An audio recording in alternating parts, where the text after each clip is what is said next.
Hello friends, welcome back to टैरोटीज। तो आज की रीडिंग एक डिटेल्ड रीडिंग होने वाली है और हम जानेंगे कि आपके पार्टनर कब तक कोई कदम उठाएंगे।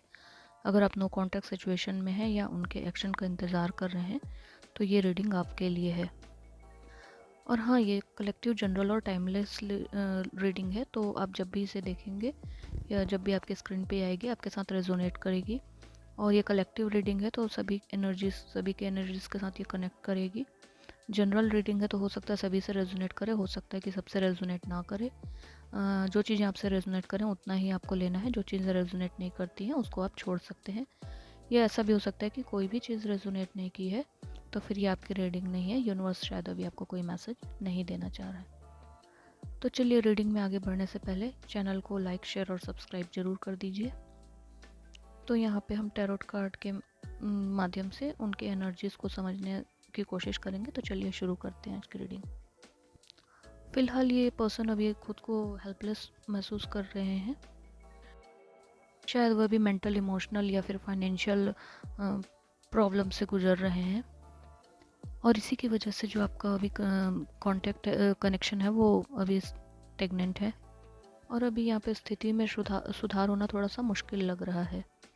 लेकिन अगर आप दोनों इसे समझदारी या धैर्य के साथ संभालते हैं तो स्थिति बदल सकती है। समय के लिहाज से थोड़ा धैर्य रखना होगा। कनेक्शन में नई शुरुआत हो सकती है और ये नई शुरुआत तभी होगी जब आप डर और झिझक को छोड़ देंगे। जितनी जल्दी ये अपने डर और झिझक को छोड़ेंगे उतनी जल्दी ही चीज़ें ठीक हो जाएंगी और ये जितनी जल्दी पहल करेंगे चीज़ें उतनी जल्दी ही ठीक होती जाएंगी। आप लोगों के बीच फिर से इमोशनल कांटेक्ट हो सकता है और ये चीज़ें किसी खास दिन पे, जैसे कि कोई किसी का बर्थडे हो या फिर कोई एनिवर्सरी हो, इस और इशारा भी करता है। तो हो सकता है कि इस टाइम पे अगर आपका कोई बर्थडे या एनिवर्सरी का कोई डेट होगा तो इस डेट पे हो सकता है कि वो आपसे कांटेक्ट करें और एक कोल्ड सा मैसेज या कुछ आपके साइड कन्वे करें।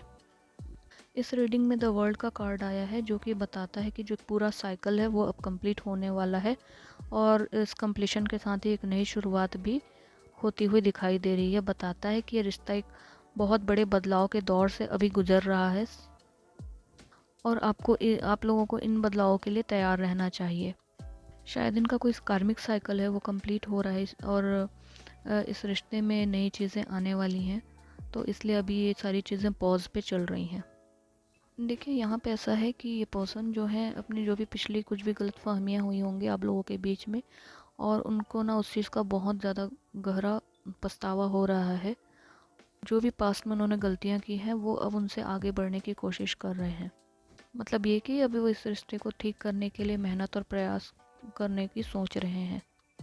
तो अभी अगर आप इस रिश्ते के बारे में बहुत ज़्यादा सोच रहे हैं तो मेरे हिसाब से अभी आपको इस रिश्ते और इस सोच के बारे में थोड़ा सा सरेंडर मोड में रहना चाहिए, कि जब तक इस कनेक्शन का पूरा साइकिल कंप्लीट नहीं हो जाएगा तब तक चीज़ें बहुत जल्दी नहीं बदलेंगी। और क्योंकि बहुत बड़ा और कुछ बेहतर होने वाला है तो इसमें तो थोड़ा टाइम लगेगा ही।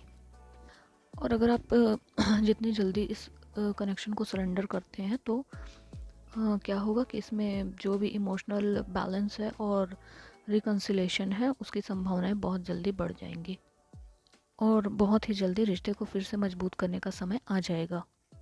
देखिए, पास्ट में ना पूरी तरह आपके लिए लॉयल नहीं रहे होंगे, आपसे बहुत सारी चीज़ें छुपाई होंगी जिसकी वजह से आज आप लोगों के रिलेशन में ये सारी प्रॉब्लम्स आई हैं और अब इनको अपनी पुरानी गलतियों का एहसास हो गया है। लेकिन मैं आपसे को यही सलाह दूंगी कि आप अपने आसपास की एनर्जी पर ध्यान दें और सेल्फ ग्रोथ पर ध्यान दें और आगे जैसा सिचुएशन आएगा उस हिसाब से अपने इंट्यूशन का यूज़ करते हुए ही डिसीज़न लें।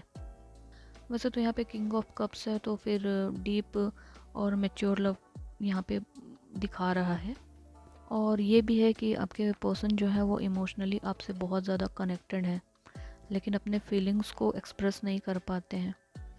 ये नेचर से बहुत ज़्यादा मैस्कुलाइन होंगे, इसलिए शायद अपनी फीलिंग्स को एक्सप्रेस करने में थोड़ा सा घबराते हैं।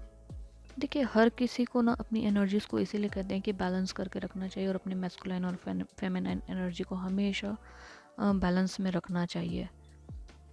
जब आप इन एनर्जीज़ को बैलेंस में रखते हैं तो चीज़ें बहुत हद तक कंट्रोल हो जाती हैं। यहाँ पे आपके लिए गाइडेंस ये है कि आपको डर छोड़कर इस रिश्ते में नई शुरुआत करनी चाहिए, लेकिन कांटेक्ट आपको खुद से नहीं करना है। उनके साइड से पहल होना ज़रूरी है, क्योंकि उनको अपने कार्मिक लेसन्स कंप्लीट करके आपके साइड आना है। और वो जब तक नहीं आते हैं तब तक आपको सरेंडर रखना है अपने इस रिलेशन को, और ख़ुद के पर्सनल ग्रोथ पर काम करना है। शायद अभी आपके पर्सन को लग रहा है कि आपके साइड आएंगे तो उनको एक रिस्क होगा। तो देखिए, जब तक वो रिस्क नहीं लेंगे तब तक इस रिलेशन में कोई नई संभावनाएं नहीं आ पाएंगी। जब वो खुद से एफर्ट करके आपकी ओर आएंगे तो उनको सेल्फ सेटिस्फेक्शन होगा, और तब तक के लिए पहले आप अपने आप को बैलेंस कर लीजिए ताकि रिश्ता आगे बढ़ पाए। लेकिन यहाँ पे 8 ऑफ वॉन्ड्स की एनर्जी है, तो ऐसा हो सकता है कि बहुत कोई फास्ट एक्शन ले या फिर फास्ट कम्युनिकेशन यहाँ पर 8 ऑफ वॉन्ड्स दिखाता है। मे बी 8 दिनों या 8 हफ्तों के भीतर आपको उनका कोई मैसेज आ सकता है, या आपका उनसे कोई कम्युनिकेशन हो सकता है। स्पेसिफिकली जिन लोग सजिटेरियस एंड लियो राशि वाले हैं, यह कार्ड उनके लिए पॉजिटिव एनर्जी दिखाता है।